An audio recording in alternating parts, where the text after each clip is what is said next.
तो चलिए शुरू करते हैं पार्ट सेकंड को और स्टार्ट करते हैं फर्स्ट आर्टिकल के साथ। तो यहाँ पर इस आर्टिकल में जो ऑथर है वो क्रिटिसाइज कर रहे हैं गवर्नमेंट को। तो वहाँ पर एक सवाल पूछ रहे हैं कि गवर्नमेंट ने जो भी जितने भी स्टिमुलस पैकेजेस अनाउंस किए हैं वो अभी तक इनएफेक्टिव क्यों हैं, उसका कोई अच्छा इम्पैक्ट जो है इकॉनमी के ऊपर देखने को क्यों नहीं मिल रहा है, और ना ही जो यहाँ पर कोई बात बोल रहे हैं क्योंकि कोई रियल रिकवरी जो है अभी हुई है इकॉनमी की। तो ये इसी आर्टिकल को हम अभी डिस्कस करते हैं डिटेल में। चलिए शुरू करते हैं। इंडिया की इकॉनमी की अगर हम बात करें तो बहुत ही बढ़िया चल रही थी। अगर हम 2016-17 तक की अगर बात करें तब भी जो थी इसका ग्रोथ रेट 8.3% के आसपास था। इसके बाद ग्रोथ रेट गिरना शुरू हो गया, 7% तक आया, फिर 6.1% तक, फिर 4.2 तक चला गया अगले 3 सालों में। फिर धीरे धीरे अगर हम 2019-20 के हम अगर 4 क्वार्टर्स की बात करें तो यहाँ पर भी एक वाटरफॉल की तरह जीडीपी गिरी है, 5.2% से 3.1% तक जो है अभी आ चुकी है। और इसके बाद जो पैंडेमिक आया कोविड-19 का, इसने तो और ही बुरी हालत कर दी। अभी -23.9% तक जीडीपी गिर चुकी है। Government of India stopped Indians from working together and brought down GDP by about a quarter in April-June this year. Modi ji ने डिसीजन लिया था एक कि पूरा लॉकडाउन होगा, घर में रहना है, तो उससे भी जीडीपी को बहुत बड़ा नुकसान पहुंचा है। तो यहाँ पर एक और भी क्वेश्चन बनता है कि लॉकडाउन हुआ फिर भी जो है गवर्नमेंट फेल क्यों हो गई, इतने ज़्यादा केसेस क्यों हो गए, क्यों हम जो है सबसे ज़्यादा केसेस वाली कंट्री जो है बनने जा रहे हैं। ओके, तो ये एक बड़ा इशू है। ठीक है, इतना जो है सेक्रीफाइस किया, जीडीपी भी हमने जो है उसको गिरा लिया। ठीक है, तो फिर भी जो है हम केसेस को डाउन नहीं कर पाए, फिर भी महामारी जो एक बड़े पैमाने पर इंडिया में फैल गई। तो उसके बाद यहाँ पर बात कर रहे हैं कि लॉकडाउन की वजह से बहुत सारे लोगों की जॉब लॉस हुई, घर में बैठ के लोग जाकर। उसके बाद और जो आगे बात कर रहे हैं कि जितने भी तरह की ट्रांसपोर्ट थी वो बंद कर दी, कि जो बेचारे जिन्होंने घर में वापस जाना था वो जहाँ तो बेचारे पैदल गए हैं, जहाँ तो भूखे रहे, भूखे मर गए हैं, जहाँ फिर रास्ते में कईयों की डेथ हो गई। तो आपने लॉकडाउन में न्यूज़ सुनी होगी कि एक बेटी जो थी अपने फादर को साइकिल पे जो थी अपने घर वापस लेकर गई, काफ़ी बड़ा रास्ता तय करके। तो ऐसे ही बहुत सारे लोग थे जो पैदल भी जा रहे थे। ओके, एक लड़का था जो 200 किलोमीटर तक जो पैदल आया, ओके, लेकिन धूप में चलते चलते उसकी डेथ हो गई। तो इस पे यहाँ पर यही बात कर रही है जो ऑथर, यही बात कहने की यहाँ पर कोशिश कर रहे हैं कि जो कोरोना वायरस उससे जो है डिसरप्शन हुआ है। ओके, और जो गवर्नमेंट ऑफ इंडिया का रिएक्शन है वो उसको हम अभी जो है समझ नहीं पा रहे हैं। गवर्नमेंट ऑफ इंडिया का रिएक्शन जो है सही नहीं हुआ है इतना। इसके बाद यहाँ पर कंपैरिजन किया जा रहा है इसी सिचुएशन को डीमोनेटाइजेशन के साथ। ओके, जैसे डीमोनेटाइजेशन ने जो था इकॉनमी को एक तरह का कबाड़ा कर दिया था इकॉनमी का, उसी तर्ज के ऊपर जो है इसको कंपेयर किया जा रहा है कोविड-19 के लॉकडाउन के बाद की जो सिचुएशन इकॉनमी की बनी है उसके साथ। तो अभी तो कुछ ज़्यादा वर्स सिचुएशन है डीमोनेटाइजेशन के मुकाबले से अगर हम बात करें। तो आगे बात कर रहे हैं कि जो प्राइम मिनिस्टर नरेंद्र मोदी जी हैं वहाँ पर ये बात बोली गई कि उनको एक रियलाइज़ करना चाहिए। ओके, जब वो मिले थे, चीफ मिनिस्टर्स की मीटिंग की थी उन्होंने 11 मई को। ओके, तो वहाँ पर उन्होंने पूछा था लॉकडाउन के बारे में। ओके, तो चीफ मिनिस्टर जो वहाँ पर थे एक के बाद एक इन्होंने अपना दुखड़ा जो था वो सुनाना शुरू कर दिया गवर्नमेंट को। तो वहाँ पर दुखड़ा तो यही था कि जो पैसा था उनका, जो जीएसटी कंपनसेशन वो नहीं मिल रहा था, पैसा नहीं आ रहा था, तो कैसे आगे जो थे फ्री किट्स आगे बांटती, फ्री टेस्ट कैसे शुरू करती जो है स्टेट गवर्नमेंट्स। तो ये भी एक बड़ा मुद्दा रहा था उस समय। तो उसके बाद जो पीएम है, ठीक है, उन्होंने यहाँ पर बात बोली गई कि उन्होंने बहुत जो ज़्यादा जो समय है, ओके, यहाँ पर इन्वेस्ट कर दिया है जो लॉकडाउन है उसके ऊपर, उसको रिवोक करने में बहुत ज़्यादा समय लगा दिया है। इसके बाद एक 12 ट्रिलियन रुपीस का एक पैकेज अनाउंस किया गया था मोदी जी के द्वारा, जिसको हमने 20 लाख करोड़ का पैकेज जिसको कहा गया, बाद में उसको नाम दिया गया कि हमने भारत को आत्मनिर्भर भारत बनाना है। तो उसकी बारे में भी यहाँ पर ऑथर बात कर रहे हैं कि वो जो पैकेज था बाद में मोदी जी पीछे हट गए, वो सारा का सारा जो जिम्मा था, जो भी जो झोल किया था, वो सारा का सारा किसके ऊपर डाल दिया, निर्मला सीतारमण जो कि फाइनेंस मिनिस्टर ऑफ इंडिया है। ओके, तो आगे इन्होंने क्या किया इसको आगे डिस्कस कर रहे हैं ऑथर। तो जब ये 20 लाख करोड़ का पैकेज अनाउंस हुआ तो उसके बाद जो हमारे फाइनेंस मिनिस्टर ऑफ इंडिया थे श्रीमती निर्मला सीतारमण जी, इन्होंने क्या किया कि अगले 5 दिनों तक लगातार प्रेस कॉन्फ्रेंस की, ओके, और जो है अनाउंसमेंट की कि अभी जो है हम फलानी स्कीम को पैसा दे रहे हैं, फलानी जो है इंडस्ट्री है उसको पैसा दे रहे हैं। तो यहाँ पर बात की गई है जैसे MSMEs हैं, micro small and medium enterprises, तो यहाँ पर बात की गई थी। तो इसको भी जो है 1 लाख करोड़ तक का जो पैसा इसके लिए जो है 1 से 3 लाख करोड़ तक का पैसा इसके लिए जारी किया जाएगा। फिर जो NBFCs हैं, non banking financial companies, micro finance institutions, housing finance companies, power distribution companies, और जो रियल एस्टेट जो रेगुलेशन एंड डेवलपमेंट एक्ट है, ओके, सो प्रॉपर्टी कॉन्ट्रैक्टर्स के लिए, जिसको शॉर्ट फॉर्म में हम रेरा भी बोलते हैं। So Jan Dhan account holders, farmers, traders, migrant workers, vendors, मतलब ऐसे सभी कैटेगरीज में एक के बाद एक इन्होंने अनाउंसमेंट की प्रेस कॉन्फ्रेंस करके कि हम जो है पैसा जारी कर रहे हैं ताकि जो इनकी इकोनॉमी है ये खराब ना हो, ये इन्वेस्ट करें और जॉब जो है आगे दोबारा क्रिएट हो। लेकिन यहाँ पर ऑथर बात कर रहे हैं कि none of the schemes was new and the money had already been provided for them in the budget. So कोई भी स्कीम नई नहीं थी जो अनाउंसमेंट की गई, वो सिर्फ वही सब चीज़ें थी जिनके लिए जो पैसा आवंटित करना था वो पहले से ही बजट में कर दिया गया था। जब फरवरी महीने में फाइनेंस मिनिस्टर ऑफ इंडिया ने बजट अनाउंस किया था। तो ये जो अभी जो प्रेस कॉन्फ्रेंसेज चल रही थी, 5 दिनों की जो लगातार प्रेस कॉन्फ्रेंस चली थी, वो सिर्फ और सिर्फ क्या था, बजट स्पीच का रीडिंग किया था फाइनेंस मिनिस्टर ऑफ इंडिया ने। मतलब जो स्पीच बजट की दी थी पार्लियामेंट में, वही प्रेस कॉन्फ्रेंस में 5 दिनों में एक एक करके रिपीट कर दी। तो ये बात यहाँ पर ऑथर कर रहे हैं। तो जो काम करना था, जो पैसा अगर नया कोई पैसा जारी करना था, ऐसा कुछ नहीं हुआ। सो कोइंसिडेंटली यहाँ पर एक और बात बोली गई है कि जो रिजर्व बैंक ऑफ इंडिया है, ओके, उसने भी जो है बैंक्स थे उनको एनकरेज कर दिया कि आप जो फ्रेश क्रेडिट जो है वो इकोनॉमी में लाओ, ठीक है, जो पैसा जो है नया पैसा वो इकोनॉमी में लाओ ताकि जो कि लिक्विडिटी है वो बढ़े, और जो targeted long term repo operations हैं वो जो है उनके थ्रू पैसा जो है यहाँ पर इन्वेस्ट करो। Higher marginal standard facility, loan refinance facility, special liquidity facility, interest moratorium and a lower cash reserve ratio, इसके साथ जो है पैसा इन्वेस्ट करो इन सभी फैसिलिटी के साथ। ओके, तो साथ ही साथ यहाँ पर यह बात बोली गई है कि सिंस एवरी प्राइम मिनिस्टर और finance minister likes to grant favors in his or her own name, so there are dozens of schemes. All that our current FM had to do was to allocate more money to them. Whether it would be spent and go to someone who deserved it was too difficult a question, so it was a resolutely suppressed. तो यहाँ पर बात बोली गई है, हर कोई prime minister, जब finance minister जितने भी हुए हैं, हर कोई चाहता है कि अपने नाम के अंदर जो है वो जो ग्रांट्स जो है फेवर करे, लोगों को ग्रांट्स प्रोवाइड करे। तो वैसी बहुत सारी स्कीम्स भी जो है आई हैं, ओके। लेकिन यहाँ पर ये बात बोली गई है कि अभी के जो फाइनेंस मिनिस्टर ऑफ इंडिया है, ये जो स्कीम जो पैसा बांट रहे हैं, इसके ऊपर अभी क्वेश्चन मार्क करना बहुत टफ है कि पैसा लगा भी है या नहीं लगा है, ओके। और जहाँ तक जो डिजर्व करते हैं, क्या उनके पास पैसा पहुँचा है?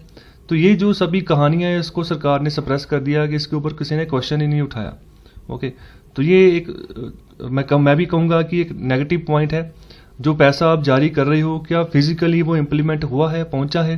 ये सबसे इम्पॉर्टेंट बात है। ये मैं बात कर रहा हूँ लॉकडाउन के बाद की बात कर रहा हूँ। मैं ऐसा नहीं बोल रहा कि जो पहले की जो स्कीम्स थी वहाँ पर पैसा नहीं पहुँचा है। जो स्कीम जो पिछले साल का बजट था, सरकार ने जो स्कीम्स लॉन्च की थी वहाँ पर पैसा पहुँचा भी है काफ़ी जगह पर। लेकिन यहाँ पर क्वेश्चन मार्क यही है कि जो डिजर्व्ड कैंडिडेट है क्या वहाँ तक पहुँचा है, और जो अभी स्कीम्स गवर्नमेंट अनाउंस कर दी थी लॉकडाउन के बीच में, क्या उसका पैसा पहुँचा है? तो चलिए आगे डिस्कस करते हैं। सो आगे बात की गई है कि जो क्वेश्चन जो है अगर नहीं पूछा गया, इसका मतलब ये नहीं कि क्वेश्चन डिसअपेयर हो जाएगा, ओके। सवाल तो रहेगा ही मन में। तो सीतारमण जी जो है वो अभी जो फोकस कर रही हैं, जो अभी आने वाली जो मैक्रो इकोनॉमिक फिगर्स है उनके ऊपर जो है फोकस करके चल रही हैं। और साथ ही साथ ये बात बोली गई है कि इसको रियलाइज नहीं कर रही हैं कि जो उन्होंने स्कीम्स जो है जो उन्हें अनाउंसमेंट की थी उसका जो है इकोनॉमी को कोई फायदा नहीं पहुंच रहा है, ओके। सो अनटच रह रही हैं जो भी स्कीम्स उन्होंने इकोनॉमी के लिए जारी की हैं। उसके बाद यहाँ पर और बात की गई है, अभी इस मंडे को उन्होंने एक मनी जो है फॉर इंफ्रास्ट्रक्चर प्रोजेक्ट, ठीक है, उसकी एक परमिशन दी है और गवर्नमेंट एम्प्लॉयज़ को ओके, बोला गया है कि अपना जो ट्रैवल अलाउंस है उसको वो स्पेंड करें अपने घर में। तो ये जो ट्रैवल अलाउंस है, ओके, तो इसको ऑलरेडी एडवांस में जो है सरकार जो है प्रोवाइड करेगी अपने गवर्नमेंट एम्प्लॉयज़ को। तो 10,000 रुपया अमाउंट है जो एडवांस में जो है हर एक गवर्नमेंट एम्प्लॉयज़ को, सेंट्रल गवर्नमेंट एम्प्लॉयज़ को जो है प्रोवाइड किया जाएगा, ताकि कि आप इसको इन्वेस्ट करें, मार्केट में खर्चा करें। ओके, 1 अप्रैल 2021 से पहले। सो आगे बात बोली गई है, Sitharaman's package this time is smaller than the May package. मतलब मई का 20 लाख करोड़ का था, अभी का पैकेज थोड़ा स्मॉल है, ओके, छोटा है। और साथ ही साथ एक न्यूज़ और भी आई थी कि 73,000 करोड़ पैकेज जो है दिया जाएगा जो है इकॉनमी को सुधारने के लिए। ये भी इसी हफ्ते की न्यूज़ है। तो यही बात बोली गई कि अभी का पैकेज छोटा है, जो मई में जो पैकेज अनाउंस किया गया था, but that is not because A fresh sense of responsibility और कॉशन। इसका सेंस ये नहीं है कि उनकी कोई रिस्पॉन्सिबिलिटी है इसलिए वो ऐसा कर रही हैं। ओके, अभी भी अगर उन्होंने कोई पैकेज अनाउंस किया है उसकी सेंस कुछ और मानकर चल रहे हैं ऑथर। क्या मानकर चल रहे हैं? क्योंकि वो मान रहे हैं कि निर्मला जी को पता है, ओके, कि जो नेक्स्ट बजट है वो अभी नज़दीक आ रहा है। ओके, सो उसकी वो ज़्यादा लंबे समय तक जो वेट नहीं कर सकती, उसके लिए भी पैसा चाहिए। Okay, so Sitharaman had decided to begin pre budget meetings. तो प्री बजट मीटिंग्स उन्होंने शुरू कर दी हैं। ओके, और साथ ही साथ जो है कभी भी जो है जो बजट जो है वो पास कर सकती हैं। So she cannot start spending the money till 1 अप्रैल 2021। तो उससे पहले वो ज़्यादा पैसा स्पेंड कर भी नहीं सकती। ओके, एक और कंडीशन वो दे रहे हैं कि हम पैसा प्रोवाइड कर रहे हैं, और एक और कंडीशन उनके सामने ये बनी हुई है कि पैसा नहीं स्पेंड कर सकती, क्योंकि पैसा है ही नहीं। अगला बजट कैसे तैयार करेंगे अगर जितना पैसा थोड़ा बहुत है वो भी स्पेंड कर देंगे। तो आरबीआई के गवर्नर जो है शक्तिकांता दास, वो भी एक रिलायबल फ्रेंड है सीतारमन जी के। और साथ ही साथ 2 साल हो गए हैं जो उनको मुंबई भेजे हुए। मतलब पहले उर्जित पटेल थे जिनको इन्होंने रिप्लेस किया था। उर्जित पटेल जी ने रिज़ाइन कर दिया था, ओके, आरबीआई के जो गवर्नर का पद था उससे। तो उसके बाद शक्तिकांता दास को जो था आरबीआई का गवर्नर लगाया गया था। तो साथ ही साथ जो और भी जो प्रॉब्लम थी, ओके, फाइनेंस मिनिस्ट्री में, ओके, तो इसकी भी यहाँ पर बात बोली गई है कि जब ये शक्तिकांता दास आरबीआई के गवर्नर बने तो फाइनेंस मिनिस्ट्री को इन्होंने एक तरह का पूरा ऑफर दे दिया कि आप आरबीआई के कैपिटल के ऊपर रेट डाल सकते हैं। तो पहले यही टसल चल रहा था उर्जित पटेल के टाइम पे कि गवर्नमेंट जो थी वो 3 लाख करोड़ का जो रिजर्व में जो पैसे पड़े हुए थे वो मांग रही थी कि वो गवर्नमेंट यूज़ करेगी। सो 10 लाख करोड़ के आसपास का रिजर्व था आरबीआई के पास, उसमें से 3 लाख करोड़ की डिमांड थी कि सरकार यूज़ करेगी। और जब ये शक्तिकांता दास जो गवर्नर बनते हैं आरबीआई के, तो तब उन्होंने जो 1.25 लाख करोड़ जो था वो भारत सरकार को दे दिया था। ओके, तो ऐसा रिजर्व क्यों रखा जाता है? रिजर्व रखने का कारण यही होता है कि अगर आने वाले समय में फ्यूचर में कोई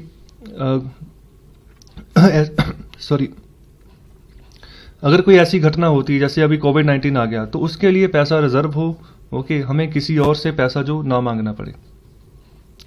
सो आगे यहाँ पर बात बोली गई है कि she has acquired quite enough experience in spending but her extravagance has still not revive the economy. मतलब स्पेंडिंग तो इन्होंने बहुत बोली है कि हमने अनाउंसमेंट कर दी है, इकोनॉमी के ऊपर कोई ज़्यादा फर्क जो देखने को नहीं मिला है। So growth shows no signs of reaching as respectable level. So it is time Sitharaman asked why her spells have been so ineffective. So क्यों नहीं काम कर रहे हैं जो उन्होंने जो अपने डिसीजन लिए हैं, तो इसके ऊपर क्वेश्चन मार्क लगा रहे हैं ऑथर। सो आगे बात की गई है कि अभी जो इंडिया की सिचुएशन लग रही है, ऐसा लग रहा है कोई समय था जब सोशलिज्म की ओर इंडिया चल रहा था, समाजवाद की ओर, समाज का जो सोचता था, ओके, सरकार ज़्यादा से ज़्यादा पैसा खर्च कर रही थी। अभी ये जो दिन गुजर गए हैं, अभी जो आज का समय चल रहा है कि यहाँ पर अभी इंडिया जो है एक कैपिटलिस्टिक इकोनॉमी की ओर जो है बढ़ रहा है। ओके, सो ये इसका जो साइज़ है एम्प्लॉयमेंट का डिपेंड करेगा इसके बिजनेस के ऊपर। जितना बड़े लेवल पर जो है बिजनेस फैलेगा, जो कैपिटलिस्ट हैं वो फैलेंगे, उतने बड़े लेवल पर इन्वेस्टमेंट होगी। ओके, तो इनोवेशन चलेगी और जो पीपल जो है वो एम्प्लॉय होंगे। तो यही जो मॉडल है ये अमेरिका फॉलो करके चल रहा है पिछले काफ़ी लंबे समय से। तो कैपिटलिस्टिक इकोनॉमी है अमेरिका, तो उसी के पाथ के ऊपर इंडिया जो है चल रहा है, ऐसा ऑथर बोल रहे हैं। और साथ ही साथ यहाँ पर ये बात बोली गई है कि जो फाइनेंस मिनिस्ट्री की इनकॉम्पिटेंस है वो भी जो है जग जाहिर है। ओके, मतलब जो काबिलियत है फाइनेंस मिनिस्ट्री की वो इतने काबिल अभी नहीं दिख रही कि जो इकोनॉमी की सिचुएशन है उसको हैंडल कर ले। और इसके साथ ही साथ इन्होंने जितने भी अच्छे इकोनॉमिस्ट थे, ओके, जो उनका इन्होंने साथ लिया ही नहीं। अगर अच्छे इकोनॉमिस्ट इनके साथ काम करना चाहते थे, ठीक है, तो उनके साथ ये चले नहीं। ओके, उसके बाद यहाँ पर बात बोली गई है कि जो इकोनॉमिक मैनेजमेंट है अभी जो प्रेजेंट एडमिनिस्ट्रेशन है गवर्नमेंट ऑफ इंडिया में, उससे वो मैनेजमेंट अच्छे से अभी नहीं चल रही है। साथ ही साथ इनको चाहिए कि पॉलिसी सॉल्यूशंस लेकर आएँ। ओके, साथ ही साथ जो भी जिसके वजह से मतलब आने वाले समय में इकॉनमी जो है आगे बढ़े। तो आत्मनिर्भर भारत की ये बात कर रहे हैं, लेकिन उसके आसपास भी कहीं ये उनकी जो पॉलिसीज़ है फटक नहीं रही हैं। और साथ ही साथ जो हमारे बेस्ट इकोनॉमिस्ट हैं वो बाहर चले गए हैं। ओके, फॉर एग्जांपल के तौर पर जो आरबीआई के पूर्व डिप्टी गवर्नर थे, गवर्नर थे, वो अमेरिका में जो यूनिवर्सिटी है, अमेरिकन यूनिवर्सिटीज़ में वो प्रोफेसर हैं, वहाँ पर पढ़ा रहे हैं। तो बहुत सारे ऐसे सेक्रेटरी भी हैं गवर्नमेंट ऑफ इंडिया के जो यहाँ से रिज़ाइन करके चले गए, और बाहर जाकर जो है कोलंबिया में पढ़ा रहे हैं। तो ऐसे इकोनॉमिस्ट को हमें चाहिए कि हमें संभाल कर रखना चाहिए था। हमें ऐसी सिचुएशंस नहीं बनानी चाहिए थी कि वो देश छोड़कर ही चले जाएं। साथ ही साथ यहाँ पर बात बोली गई है, अगर हमने सोल्यूशंस निकालने हैं तो जो अच्छे इकोनॉमिक थिंकर्स हैं उनसे हमें जो है वार्ता करनी पड़ेगी, चाहे वो कहीं से भी हों, किसी भी नेशनलिटी के भी वो थिंकर्स हों। और साथ ही साथ गवर्नमेंट जो है उसको जो है अच्छे से जो है अभी फोकस करके चलना होगा कि कैसे इंडियन इकोनॉमी को जो है आगे की ओर हम लेकर जाएं।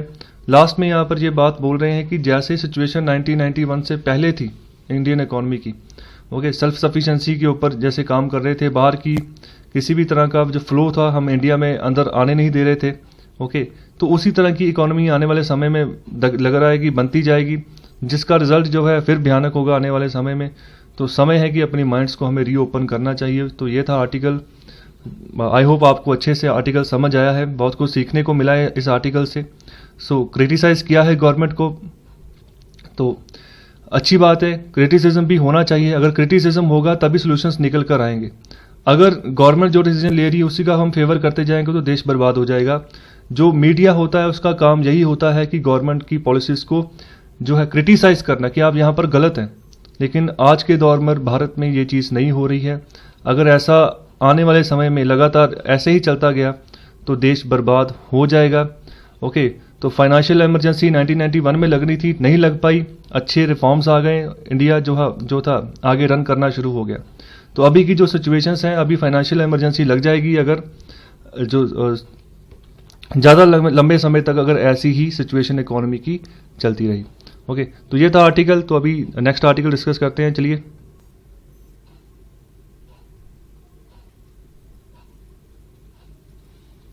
तो ये जो आर्टिकल है ये है स्पेशली रिसेंटली अभी एक न्यूज़ आई थी कि वोडाफोन ने एक केस जो है जीता है इंडिया के खिलाफ। तो इसके बारे में थोड़ा सा जिक्र किया गया है और इसकी जो पूरी स्टोरी है इसको अच्छे से यहाँ पर ब्रीफली समझाने की कोशिश की गई है। यहाँ पर एक रेफर लिया गया है डोम्सडे बुक का। डोम्सडे बुक क्या होती है? ये जो है एक तरह का एक सर्वे बुक है, खास तौर पे जो इंग्लैंड और वेल्स के एरियाज हैं वहाँ का जो सर्वे किया गया था सबसे पहली बार।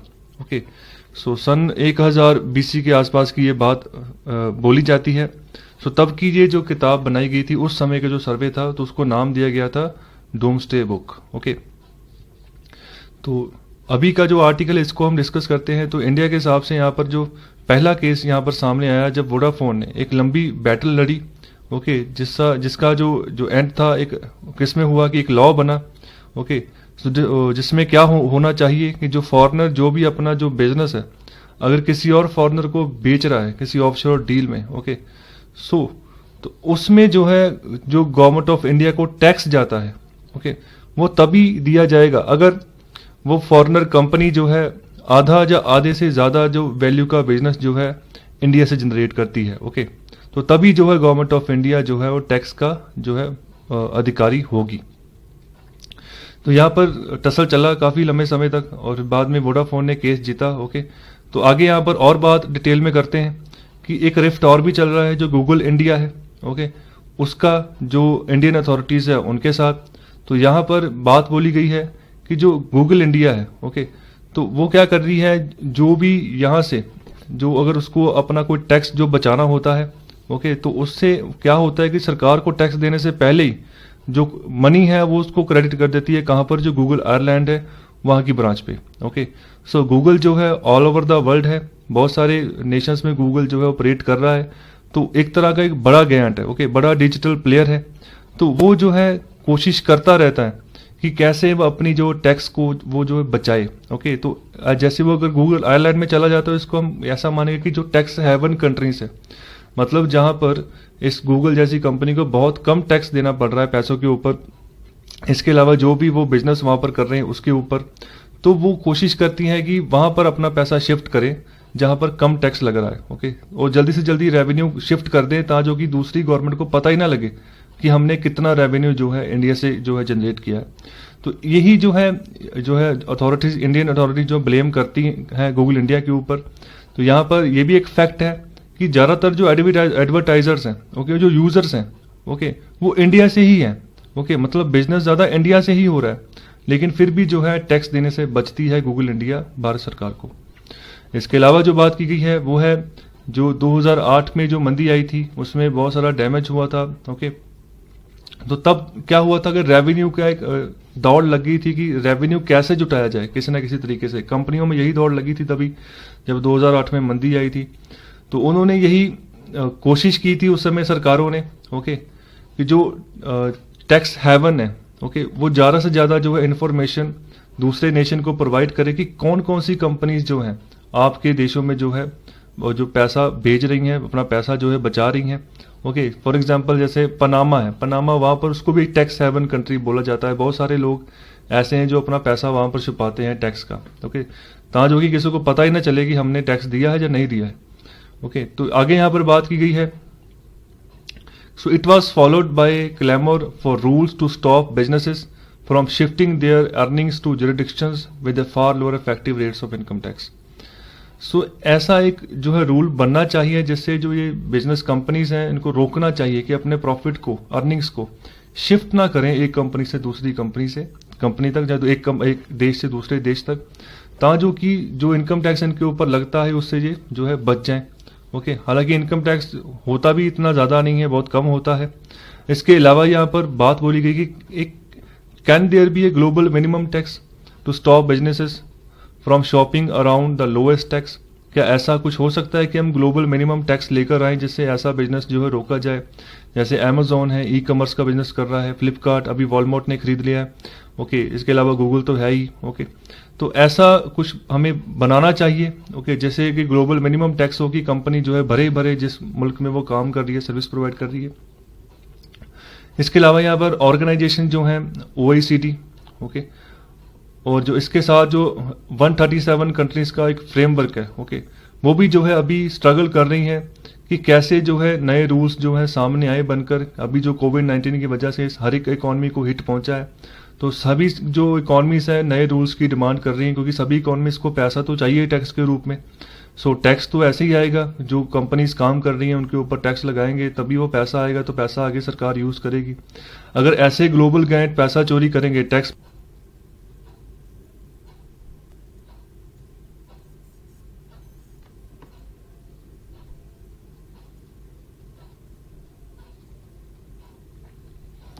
सो आगे बात कर रहे हैं कि जैसे अमेरिका है वो भी जो है यहाँ पर एक सिक्योरिटी बना के चल रहा है। ओके, कि कैसे जो है ऐसे जो टैक्स हेवन को रोका जाए।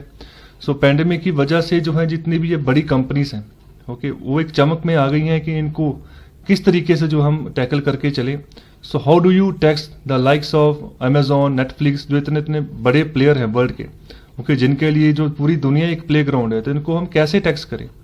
सो ऐसे जो जितने भी गैंट कॉरपोरेशंस हैं, ओके, जो डिजिटल प्लेटफॉर्म्स को यूज़ करते हैं अपने मार्केट को बढ़ाने के लिए, ओके, अलग अलग कंट्रीज में, इन सभी जितने भी ये प्लेयर्स हैं अपना जो इनका होम ग्राउंड होता है, होम कंट्रीज होती है, वहाँ पर उनका जो बेस है जो लोअर होता है, रिलेटिवली लोअर होता है किसके मुकाबले, जहाँ पर ये इन्वेस्ट करती हैं। जैसे इंडिया में इनका बेस ज़्यादा बड़ा है, okay, in comparison to America.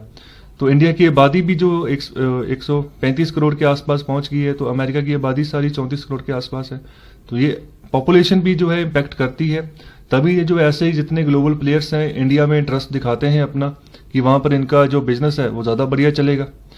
सो आगे क्वेश्चन यही है कि इनको टैक्स कैसे करें, कैसे इनसे पैसा जो है टैक्स का लिया जाए। तो आगे यहां पर बात बोली गई है कि no single government can tax them for long with a neat domestic rule book. So जैसी भी रूल बनाई गए थे पूरे वर्ल्ड के द्वारा, ओके, या किसी कंट्री के द्वारा, किसी कोई एक गवर्नमेंट के बस की बात नहीं है कि इनको कैसे टैक्स करें। So 100 of countries have to come together to agree on a formula that decides their shares of tax on the total income pie from across markets. जितनी भी जो इतनी ये बड़ी बड़ी कंपनीज अलग अलग वर्ल्ड की मार्केट्स में से जितना भी रेवेन्यू इकट्ठा करती हैं, पैसा कमाती हैं, उस शेयर के हिसाब से जो है हर एक कंट्री जो है इकट्ठी होके इन कंपनीज के ऊपर टैक्स लगाएंगे कि कितना आपने टोटल रेवेन्यू इकट्ठा किया पूरे वर्ल्ड में से, उसमें से कौन सी कंट्री में से आपने कितना परसेंट शेयर लिया, उतना परसेंट आपको जो है टैक्स के रूप में जो है देना है। ओके, सो ये टास्क जो है बहुत टफ है। ओके, जो यूएस है जहां पर बहुत सारी जो ऐसी कंपनी का हेडक्वार्टर है, ओके, वो भी जो है कमिट है कि ऐसा मल्टीलेटरल टैक्स फ्रेमवर्क जो है उसको चाहिए, ठीक है, जिससे कि आने वाले समय में, ओके, सो जो टैक्स रेवेन्यू उसका भी बढ़े। तो वॉशिंगटन अभी क्या कर रहा है कि प्रोबिंग मूव चल रहा है, जैसे इंडिया जैसी कंट्री है, जैसे कि वो कैसे जो है इक्विजेशन लेवी, एक तरह का टैक्स होता है इक्विजेशन लेवी, वो जो है ई कॉमर्स ऑपरेटर के ऊपर जो लगा रहा है। ओके, तो अभी तक ऐसा कोई ग्लोबल पैक्ट साइन नहीं हुआ है अभी भी, लेकिन फिर भी जो अमेरिका जो है इंडिया के ऊपर नजर बनाए रखा है कि कैसे वो अपना इक्वलाइजेशन लेवी जो है ऐसे ई कॉमर्स ऑपरेटर्स के ऊपर लगा रहा है। ई कॉमर्स ऑपरेटर जो ई कॉमर्स प्लेटफॉर्म के ऊपर अपना बाजार बनाकर बैठे हैं, सामान बेच रहे हैं, जैसे अमेजोन है, फ्लिपकार्ट है, इसी तरह से वर्ल्ड लेवल पर भी और बहुत सारी कंपनीज हैं, लेकिन मेजर प्लेयर जो है आपको पता ही है जो पॉपुलर नेम है।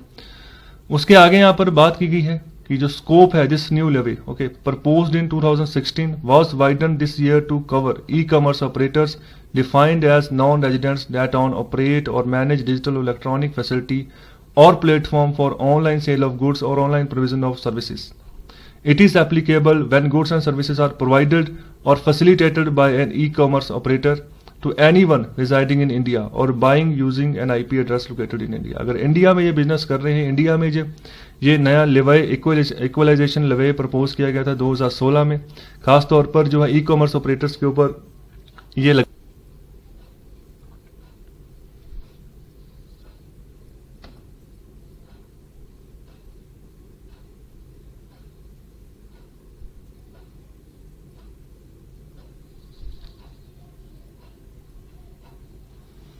सो आगे बात की गई है कि फ्रांस ने भी एक डिजिटल सर्विसेज टैक्स जो है पास किया है। सो जिससे अभी वो कलेक्शन करेगा, लेकिन एक डर है कि जब वो अपनी चैंपियन को एक्सपोर्ट करेगा तो उससे वहां पर अगर यूएस में जो चैंपियन पहुंचेगी उसको टैरिफ ना लगा दे। ओके, इसके साथ ही इंडिया ने भी अपना एक टैक्स जो है कलेक्ट करना शुरू किया, जिसको मैंने अभी डिस्कस किया, इक्वलाइजेशन लेवी। ओके, ये कोई इनकम टैक्स नहीं है, एक तरह का टैक्स बनाया गया है जो सिर्फ और सिर्फ जो ई कॉमर्स ऑपरेटर्स है उनके ऊपर लगाया जाएगा। तो साथ ही साथ यहाँ पर बात बोली गई कि न्यू दिल्ली को ये भी एक FAQs फ्रीक्वेंटली आस्क्ड क्वेश्चंस की एक लिस्ट जारी करनी चाहिए, जिससे कि क्लैरिटी हो कि कौन कौन से एरियाज के ऊपर जो है ये लेवी लगाएंगे। ओके, ताकि कि आने वाले समय में अगर यूएस का जो कॉमर्स डिपार्टमेंट है उसका कोई भी एक्शन हो उसको अवॉइड किया जा सके। आगे यहाँ पर बात बोली गई है कि ज़्यादा से ज़्यादा जो कंट्रीज है would be tempted to take such half baked interim moves to nibble at earnings of large digital companies as government revenue dip. Okay, political priorities change and the US, the elephant in the room gripped by election fever, refuses to dance. It could be a long haul punctuated by retaliatory measures on trade and immigration. So जो भी अलग अलग countries जिस तरह का भी decision लेंगी इस टैक्स के ऊपर, अपनी अर्निंग्स के ऊपर, क्योंकि कोविड-19 की वजह से सभी कंट्रीज के ऊपर इम्पैक्ट पड़ा है, रेवेन्यू डिप कर रहे हैं। ओके, पॉलिटिकल प्रायोरिटीज चेंज हो रही हैं, पहले कुछ और थी, कोविड-19 के बाद अब कुछ और हो गई हैं। अभी तो पहले फिलहाल यही है कि अपनी पॉपुलेशन को कैसे बचाएं कोविड-19 से, वैक्सीन चाहिए, वैक्सीन के ऊपर खर्चा होगा। ओके, तो ये इन सब में से जो सबसे बड़ा प्लेयर है वो यूएस है, अभी वो इसके ऊपर कुछ नहीं बोल रहा। रीजन यही है कि वहां पर अभी इलेक्शन होने वाले हैं, जब इलेक्शन होगा उसके बाद पता चलेगा कि यूएस का क्या स्टैंड रहेगा ऐसे ग्लोबल मिनिमम टैक्स के ऊपर। क्या यूएस चाहता है कि ऐसा टैक्स जो है इंट्रोड्यूस होना चाहिए, क्योंकि जो बड़ी कंपनीज हैं वो यूएस से ही बिलोंग करती हैं, तो यूएस बेसिकली सोचेगा इन कंपनीज के बारे में कि इनको ज़्यादा हर्ट ना हो वर्ल्ड वाइड लेवल पर। ओके, और कोशिश करेगा कि कम से कम अगर टैक्स बनता भी है ऐसा कोई, तो कम से कम जो मिनिमम टैक्स जो है इनको इनकी कंपनीज को पे करना पड़े। सो आगे बात बोली गई है multilateral tax canvas would require apportionment of taxing rights among countries, underplaying the one-on-one deals countries have with tax havens, and agreeing on a global floor tax rate, irrespective of the outcome of US polls. An agreement of such complexity is an uphill climb when the world economy is shrinking. So the need for such a pact is certainly more than ever, but it's difficult to imagine countries cooperating on a direct tax rule. While tax protectionist steps to save local industries, it could be bitter and tiring like the WTO and climate change task. So ये भी आने वाले समय में सीधे सीधे बात बोल रहा है। लोग कंट्रीज चाहते तो हैं कि एक मल्टीलेटरल टैक्स बने, ओके, लेकिन ये धीरे धीरे पता चलेगा कि कैसे ये टैक्स जो बनाया जाएगा, क्या फ्लोर रेट जो है टैक्स रेट का जो है डिसाइड किया जाएगा, किस रेट के ऊपर सारी कंट्रीज डिसाइड जो है एग्री करती हैं। ये जो यूएस की पोल्स हो जाएंगी तब जो है सही जो है वर्ल्ड इकोनॉमी का जो है जो कम्प्लेक्सिटी अभी बनी हुई है ये सामने आएगी कि इसको कैसे सुधारा जाए। अभी जो है वर्ल्ड इकोनॉमी जो है श्रिंक कर रही है, ओके। साथ ही साथ यहाँ पर ये भी बात बोली गई है, it is difficult to imagine, okay, ये भी डिफिकल्ट है कि कंट्रीज जो है ऐसे डायरेक्ट टैक्स को कैसे जो है यूटिलाइज करके चलेंगी, कैसे इसको जो है कॉपरेट करेंगी और कैसे जो है प्रोटेक्शन स्टेप्स जो उठाएंगी कि अपनी लोकल इंडस्ट्रीज को बचाया जा सके। और साथ ही साथ ये भी बात बोल दी है कि जैसे क्लाइमेट चेंज टॉक्स चलती हैं वर्ल्ड लेवल पर और WTO के साथ जैसे टॉक्स होती हैं उसी लेवल पर ये भी इसकी टास्क चलेंगी। तो सीधी सी बात है, एक ठंडे बस्ते में ये भी मुद्दा चला जाएगा। स्टार्टिंग में डिस्कस तो होगा, लेकिन इसका सोल्यूशन क्या निकलेगा इसके ऊपर कोई निर्णय लगता नहीं कि आएगा, क्योंकि जैसे अमेरिका जो था पहले इसने Paris climate change agreement sign किया, बाद में जब ट्रम्प एडमिनिस्ट्रेशन आई तो बोल दिया हम इससे परे हट रहे हैं। इसी तरह से और भी बहुत से जो पैक्ट साइन हुए थे उनमें से यूएस जो है बाहर आ गया। WTO की हालत भी कुछ ऐसी ही है।